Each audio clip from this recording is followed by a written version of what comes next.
Donc, nous allons maintenant essayer de faire un export pour vérifier si ça se passe bien de logiciel Revit vers le logiciel qu'on utilisera un peu plus tard en descente de charge. Donc là, à ce stade, c'est intéressant de faire l'export. Ça permet de vérifier quel type d'erreur on peut récupérer. Donc là, on va déjà faire un export donc vers le logiciel Gretec OMD. Alors la première chose à faire, c'est de paramétrer Gretec OMD. Donc là, vous allez dans tous les programmes normalement. Donc a priori, vous avez déjà fait l'activation de la licence. Et donc vous cherchez le logiciel Gretec OMD. Donc là, c'est 2023. Vous cliquez dessus. Il y a quelques petits paramétrages à faire. Donc, comme par exemple, là, on vous dit le dossier de travail n'est pas accessible. Donc, attention, on n'est plus sur Revit, on est sur le futur logiciel qu'on va utiliser pour faire la descente de charge. Pourquoi le faire maintenant? Parce que ça nous permet d'avoir un tout petit peu d'avance sur les problèmes qui vont apparaître, qui pourraient apparaître si on faisait un export au bout d'une vingtaine d'heures de Revit de plus. Voilà. Donc, ce qu'il va falloir configurer, c'est principalement l'environnement, et dans l'environnement, ce qu'il faut principalement configurer, et ça, il faudra le faire une fois à chaque nouveau lancement de Cretex sur un nouveau poste, avec un nouveau compte. Donc, on va lui donner un répertoire de travail. Donc, moi, je vais lui donner un répertoire de travail spécifique, qui s'appellera, par exemple, un dossier dans mes documents, qui s'appelle 9 Gretec, espace de travail. Donc, il ira tout le temps pointer là-dessus.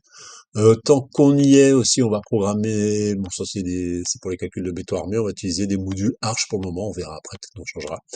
Voilà, donc c'est des vieux modules de calcul de béton armé qu'on va continuer à utiliser. Donc là, on a bien paramétré le logiciel. Ok. Alors, il me dit l'éditeur choisi n'est pas fait, donc on y va, je reviens sur le problème, environnement, donc il veut pas WordPad, on lui met WordView, est-ce qu'il veut bien? Ok, là il veut bien. Bon, on verra après le paramétrage.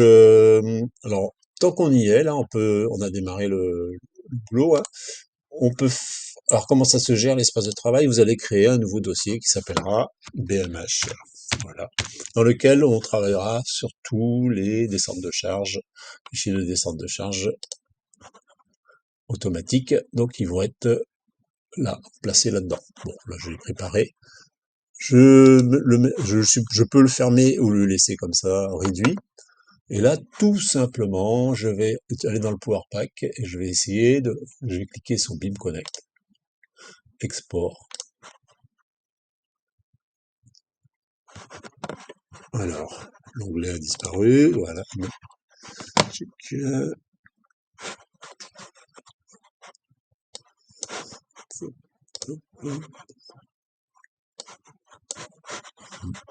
Alors, où est passé le fameux onglet? Non, je ne le vois pas.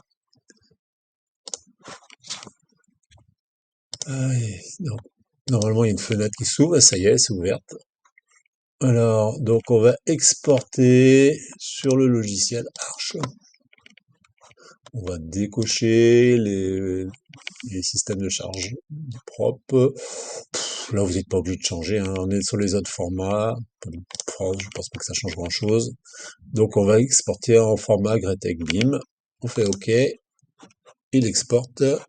Alors, ça, on le verra après, mais pour le moment, c'est pour transmettre des caractéristiques d'un matériau sous Revit au matériau sous le logiciel OMD Gretec. Donc ça, on le refuse. On le recréera éventuellement proprement sous Gretec. Là, il exporte 150 éléments. On peut faire un rapport d'exportation. Voilà, il nous dit l'identité, on voit les identifications. Je reviens là-dessus. Donc les identifications par numéro des éléments. Hein. Donc principalement, il n'y a que des murs et des panneaux là qu'on est portés. Voilà. Donc 54 murs reportés, 4 dalles. Voilà, a priori c'est bon. Et puis il y a également des fondations qui ont été exportées. Donc on voit ce qui a été fait. Là, vous arrivez sur le logiciel qui s'ouvre. Donc ce logiciel, il est bien placé parce qu'il est déjà dans le dossier BMH. Il s'appellera bâtiment 01. Alors ça, on va pas le changer. Vous pouvez le laisser. De toute façon, décaler les voiles d'une demi-épaisseur si nécessaire. Voilà. Bon, là, on va pas trop durer. On va juste vérifier deux choses. que la 3D est correcte. Donc là, on n'a pas eu de souci d'export. Par contre, vous voyez que tous les murs sont à la même hauteur et bon, ici, il y a un mur supplémentaire, une hauteur de...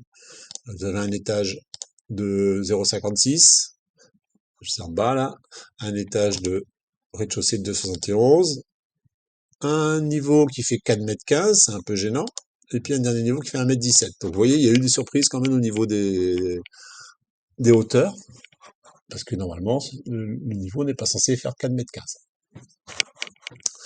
Au niveau de la 3D, il y a un moyen d'avoir une 3D un peu réaliste pour voir ce qui se passe. Bon, on récupère. Alors, première remarque, il a zappé les ouvertures, a priori. Hein, si je regarde le Revit, il n'y avait pas beaucoup d'ouvertures. Je vais voir quand même ce qu'il a gardé. Est-ce qu'il a gardé quelques ouvertures? On va voir. Hop, là, il a zappé toutes les ouvertures. Bon, globalement, le modèle est quand même assez propre et ressemble à peu près à ce qu'on a dessiné. Donc, ce qu'on peut essayer pour essayer de gérer pour la prochaine fois, ça sera la hauteur. Mais bon, là, pour le moment, le seul mystère, c'est le 4,15 m de cet étage, alors qu'on lui avait normalement plutôt donné 2,71 m. Ah, je vais bien vérifier ici sur l'élévation. Voilà. 2,71, on était à 2,66. Et manifestement, vous voyez, il y a eu ce niveau-là est arrivé avec une cote différente. Alors, pourquoi? Quelque chose de bizarre s'est passé. Alors, on va le corriger tout de suite. C'est que, a priori, la raison pour moi, c'est qu'ici, vous avez une ligne de cote qui n'est pas cotée de la même qui n'est pas cotée en cote bâtiment, mais qui est cotée en cote NGF. Alors, on va faire la modification, on va refaire un export. Donc là, donc niveau pointe, donc cela au niveau, c'est structure finie locale. Hop, donc celui-là, je le mets en structure finie locale. Voilà. Ok. Donc, ça y est, il s'est mis à jour. Celui-là, il est aussi en structure finie locale. Celui-là aussi en structure finie locale. Donc là, j'ai remodifié, j'ai mis toutes mes élévations sur Revit dans le même système de cote. Celui-là, je ferme. C'était juste pour faire un essai. Donc là, je vais carrément fermer le Satur. Fichier. Hop, j'ai fait obligé de quitter, ouais. Voilà. Là, c'est pas la peine. Voilà. Donc j'ai toujours mon arche qui est prêt, a priori, hein, en configuration, et mon BMH qui est prêt. Et je vais essayer de refaire un export. On va voir. On va voir si ça se passe mieux. C'est juste déjà un des premiers. On lance arche automatiquement. Ok. On refait la même manip. On peut refaire un rapport. Toujours pareil. Hop.